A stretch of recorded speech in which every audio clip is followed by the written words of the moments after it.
vinavyotokea kwenye ukuta wa umio au esophagus, tumbo lenyewe, na pia utumbo mdogo, eneo la duodenum. Maeneo haya matatu ndiyo yanayotupa aina hizi tatu za vidonda vya tumbo, yaani duodenal ulcers, gastric ulcers na esophageal ulcers.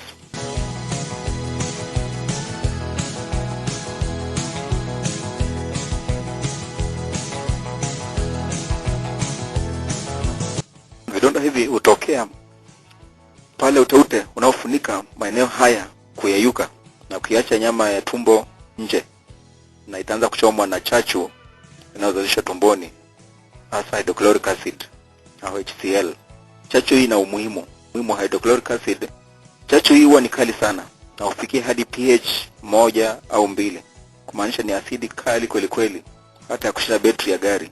Hata hivyo, chachu hii ni muhimu sana katika shughuli zote nzima za umeng'enyaji na usagaji wa chakula, lakini inafaa kuzalishwa tu baada ya kula protini. Kwa wale wanaozalisha nyingi baada ya kula vyakula kama ndizi, hawa huwa wanayo kasoro katika mfumo wa kuzalisha, na kwa hiyo wana tatizo linaloitwa kiungulia au heartburn. Na maana kwamba shimo za tumboni au gastric pit na seli zalishayo hii chachu, yani parietal cells, zimecheshamaa mno na kutanuka, kwa hiyo kumwagilia hii asidi tumboni kiolela. Hali hii inarekebishwa rahisi sana na dawa zetu. Kumbuka, kila kitu mwilini hufuata mfumo fulani, na huo mfumo unapokeukwa basi tatizo hutokea. Kwa mfano, chachu hii huzalishwa tu baada ya kula protini, jinsi tulivyosema, na protini hii husisimua uzalishaji wa kemikali nyingine inayoitwa gastrin kutoka kwenye G cells. Hii gastrin nayo itasisimua tumbo kuzalisha histamine, ambayo itasisimua parietal cells kuzalisha hiyo chachu ya HCl, hiyo chachu ya hydrochloric acid.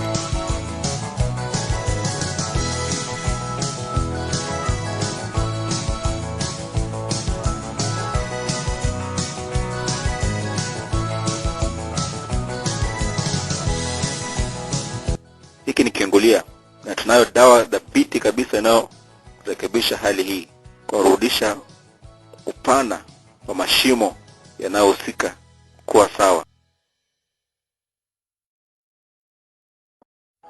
Kutibu kiungulia, hii asidi huingia kwenye mapafu na inaweza ikasababisha asma na magonjwa mengine ya kifua, mbali na kusababisha meno kumomonyoka, kwa sababu meno ni kalsiamu. Chachu hii ya hydrochloric acid inahitajika hata hivyo kwa kiasi, kwa sababu husaidia kusaga chakula ili kiweze kufyonzwa rahisi. Pia huwaua vijidudu vinavyoingia tumboni kupitia kwenye chakula, na pia husaidia kusisimua tindikali au enzymes, hasa pepsinogen, na kuigeuza ili iwe pepsin ambayo husaga protini tunayokula. Tukirejelea ulcer, bakteria wa Helicobacter pylori huingia mwilini baada ya mtu kutapika, na hayo matapishi yafikia kwenye vyanzo vya maji, na kwa hivyo ikiwa hayo maji yatakufikia na ukayanywa, basi wale wadudu watakuingia tumboni na utapata ugonjwa huu. Hata kupitia kwenye maji yanayobeba choo cha wanadamu huwa yanayo bakteria hii, na kisiwa 2/3 ama 2/3 ya watu duniani kote wameshawahi kuambukizwa bakteria hii, na asilimia fulani ya watoto wapata wadudu kupitia kwa mama, kwa sababu tunajua mara nyingi mate ya watu hawa wawili huwa yanabadilishana mno. Hata jamii zingine unaona mama anamtafunia mtoto karanga, na hivi vijidudu vinavyoingia kwenye tumbo la mtoto huwa havina dalili hadi baada ya muda fulani. Na hivi vijidudu pia vinaweza vikakuingia ikiwa utaosha mikono yako unapotoka msalani. Kwa hivyo jinsi unavyojilinda dhidi ya ugonjwa wote wa tumboni kama kipindupindu, basi ni muhimu kujilinda dhidi ya wadudu wanaosababisha vidonda vya tumbo, sababu wanaingia mwilini kupitia mikono ambayo haijasafishwa baada ya kutoka chooni. Tofauti tu ni kwamba kipindupindu kuleta dalili za haraka, lakini vidonda vya tumbo ni taratibu, baadaye unaanza kuona tumbo linawaka moto. Hivi vijidudu vinapoingia tumboni hujichimbiza katika uteute wa juu kama picha ya kwanza inavyoonyesha, na kisha kuzaana wanapofika kwenye ukuta wa tumbo, ambapo huwa wanatumia damu ya mgonjwa kama virutubishi, na mwishowe husababisha vidonda kama picha inavyoonyesha kwenye 2, 3 na 4.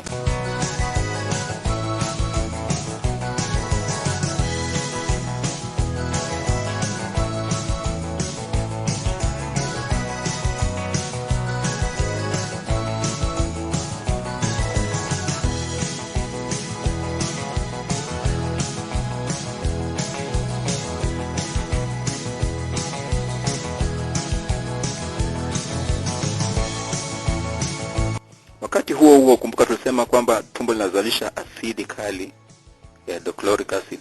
Wakati huo huo, vijidudu hivi vya Helicobacter pylori huzalisha tindi ya ulcers inayotengeneza kemikali nyingine inayoitwa ammonia. Baada ya kuchanganya na urea, ammonia hii huondoa ule ukali wa chachu ya hydrochloric acid na kuifanya isiwadhuru ama ina neutralize kama antacid. Dalili kuu ya bakteria hawa tumboni ni tumbo kuwaka moto, kutoa gesi tumboni au belching, kuhisi kutapika, mwisho kutapika.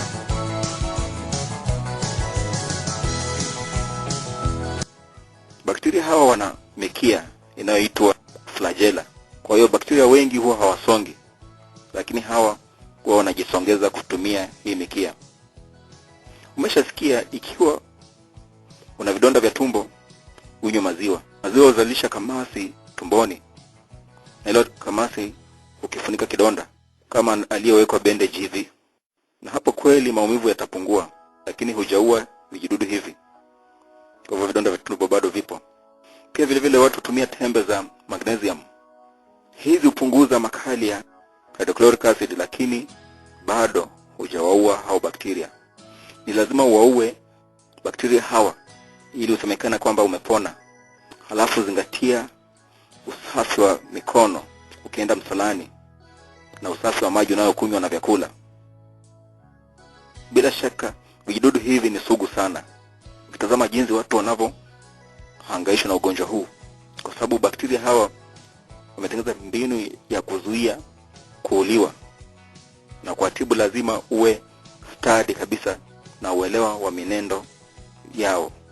Dawa zetu zimeponya watu wengi sana. Na kama umeshazitumia na ukapona, hakikisha umemwambia na mtu mwingine. Hili ni jukumu lako mbele ya Mungu, kwa sababu watu wengi wanateseka.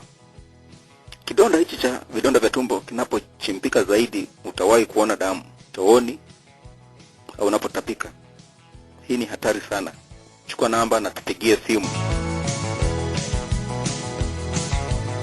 Kwa hiyo utajuaje ni ulcer aina gani inayokusumbua? Kama tulivyosema, kuna ulcer aina 3. Ikiwa una esophageal ulcer au vidonda vya tumbo kwenye umio, mtu huhisi kifua kuwaka moto anapomeza kitu. Ikiwa ni gastric ulcer au vidonda vya tumbo tumboni, tumbo huwaka moto baada ya kula kitu chenye uchachu na hata baada ya kula tu chakula, kwa sababu hicho chakula huingia tumboni na kuanza kuangua kidonda. Ikiwa una duodenal ulcer au vidonda vya tumbo kwenye utumbo mdogo, tumbo huwaka moto unapohisi njaa, kwa sababu chachu ya tumboni haijachanganya kitu chochote. Kwa hiyo inateremka pale kwenye utumbo mdogo ikiwa ina nguvu sana na ni kali sana. Hapo ndipo unapoambiwa kwamba ukila kitu basi maumivu yale huisha. Kwa hivyo vidonda vyote vitatu, duodenal ulcer ndio inayopata watu wengi sana, ikifuatwa na gastric ulcer na mwisho esophageal ulcer. Kinachosababisha ulcer, utashangaa katika karne hii ikiwa utaambiwa uache mawazo ili vidonda vyako vya tumbo vipone. Huo ndio uliokuwa ushauri mkuu katika miaka ya 80 na 90, lakini sio tena. Kupitia jaribio katika mwili wake mwenyewe, Bwana Robin Warren akiwa na mwenzake Barry Marshall alithibitisha kwamba vidonda vya tumbo husababishwa na bakteria kwa jina Helicobacter pylori. Baada ya huyu bwana kunywa bakteria hii na akapata vidonda hivi na maumivu yake, kisha akajitibu na kuviondoa tumboni na akapona. Kwa hii bidii yote alipewa tuzo la Nobel. Huyu bwana ni Mwaustralia. Msikilize Bwana Barry Marshall anachosema. Sasa hivi yeye ni profesa kule Australia. The concept of discovering a new bacteria which proved that all the medical books were wrong and had to be rewritten, that was kind of exciting to us. At the University of Western Australia I did medicine, which in those days was a 5 to 6 year course called a Bachelor of Medicine, Bachelor of Surgery. Over the years I've been supported by the university and other institutions in Western Australia, and I was always surprised. I didn't really think I was deserving. The University of Western Australia had so many people that were world experts, and so when I started working with Dr. Warren, I was able to take our findings and go and discuss it with people and really get an international standard peer review for the local research. If I'd never won the Nobel Prize, I think I still would have been pretty satisfied about the discovery that we made that Helicobacter is the cause of peptic ulcer. In fact, the medical book said bacteria cannot live in the stomach because there is acid there, and you can easily see that bacteria are killed by acid. The discovery by Dr. Warren and myself has benefited millions of people, maybe saved 1 million lives over the last 10 years or 20 years. I spent 10 years in the United States and ultimately was a tenured professor at the University of Virginia. For me, it's very, very efficient to work from Western Australia. It's on Beijing time, Singapore time. So the University of Western Australia was always attracting me back.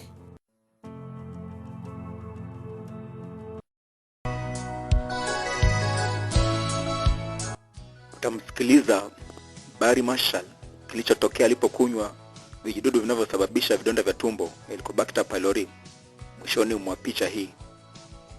Na hebu msikilize Bwana Robin Warren anachosema. Mr. Warren, do you recall the day when you discovered the Helicobacter pylori? What was that day? Yeah. Well, I do recall it. I'll never forget it, actually. It was fascinating and very interesting because I saw these bacteria in the slide I was looking at, and I couldn't convince my colleagues that they were there because back then the standard teaching in medicine was that bacteria couldn't grow in the stomach. So there were no bacteria in the stomach. And I found bacteria there, and they weren't supposed to be there. So, I mean, it took a while. I had to do a special stain to show them, because normally we just stain with hematoxylin and eosin stain, which just stains the tissue blue and ink, but it doesn't stain bacteria particularly well. And so it was quite hard to see them.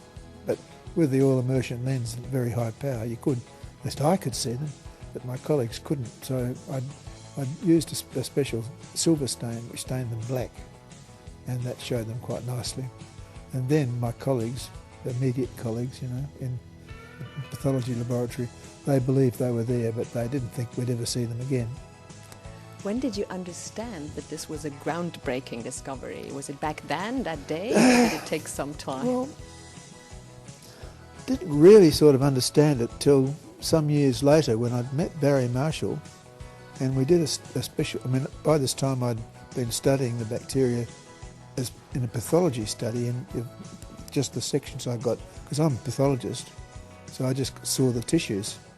And so I studied the bacteria and their relation to the stomach and how they were obviously related to a certain type of gastritis. And I had that all, written up, ready to publish, and I met Barry Marshall, who was the new gastroenterology registrar. So he's a clinician, whereas I'm a pathologist. By that time I had quite a good pathology study worked out, but I didn't have any idea of the clinical side of it, who had what. So Barry agreed to undertake a study of 100 patients coming in for gastroscopy, having a look in the stomach, and send down biopsies for me and biopsies for culture. And from that we found out that the bacteria in the stomach were closely related to particularly duodenal ulcers, which seemed a bit funny because these are gastric bacteria, and duodenal ulcers, which not quite in the stomach, but it's basically at the end of the stomach. And so by that time we suddenly realised it probably was a groundbreaking discovery, because if these bacteria were causing ulcers, and ulcers were causing a lot of pain and distress around the world. Yet it took 26 years to get the Nobel Prize for that discovery. Yeah. How did this Nobel Prize change your life after that long? You've been working on this bacteria. Well, I wasn't working on it for that long. I'd already retired by then, but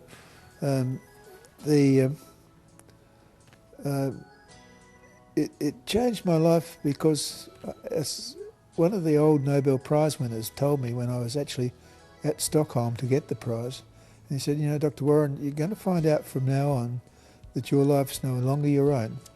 You're now public property.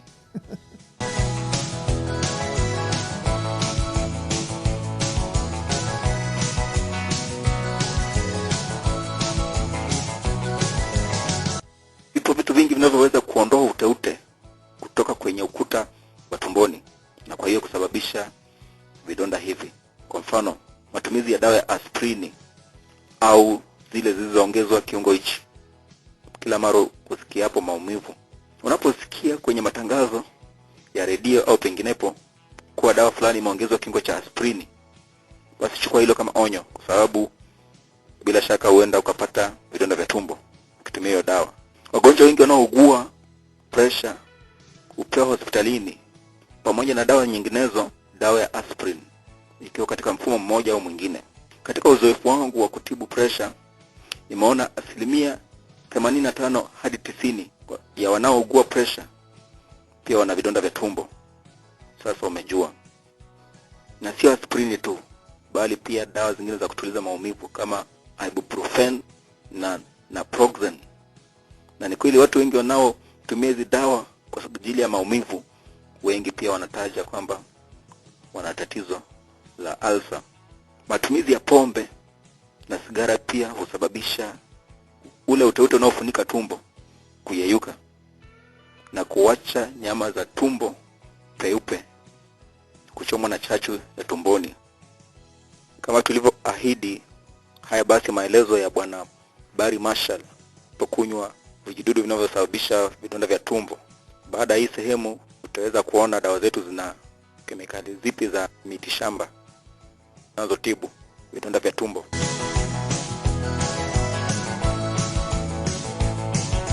So my experiment, I was a bit embarrassed about it because it's not very scientific to experiment on yourself. It's too subjective, and as I said, we're trying to use a scientific method which is reproducible objectivity, if you like. I did take a few safety precautions, so I made sure that I was taking an antibiotic-sensitive bacteria. So fingers crossed, I could have eradicated it if I developed an ulcer. But really, most of the things that happened during that self-experiment were a bit of a surprise. I thought I would have no symptoms, but I was vomiting. The histology was the proof that it had actually happened. So there were some objective parts to it, which you would want to have in your experiment. So self-experimentation with an N of 1, not very good science. And you see, if you do something wrong and you get the wrong answer, you might go off on the wrong path just on the basis of one experiment. Now, I wonder what would have happened if the bacteria didn't take, and we've subsequently found that not everybody is going to be infected with a Helicobacter. So if it had not infected me, I probably would have put my head down for a few more years and worked harder on my animal models and maybe tried a few more volunteers or something, but it would have definitely slowed down the research a lot. On the other hand, because I had done the experiment, I was able to get a publication and develop a very strong hypothesis about Helicobacter. A lot of people in the field thought it was a good experiment and went ahead and did it themselves. Not all as successful as myself, because I did have an infection only for 2 weeks. But I know a colleague from New Zealand, he had it for 3 years. He could not get rid of the bacteria, and his boss was calling me saying, Barry, help him get rid of this bacteria. He doesn't seem well. So good and bad.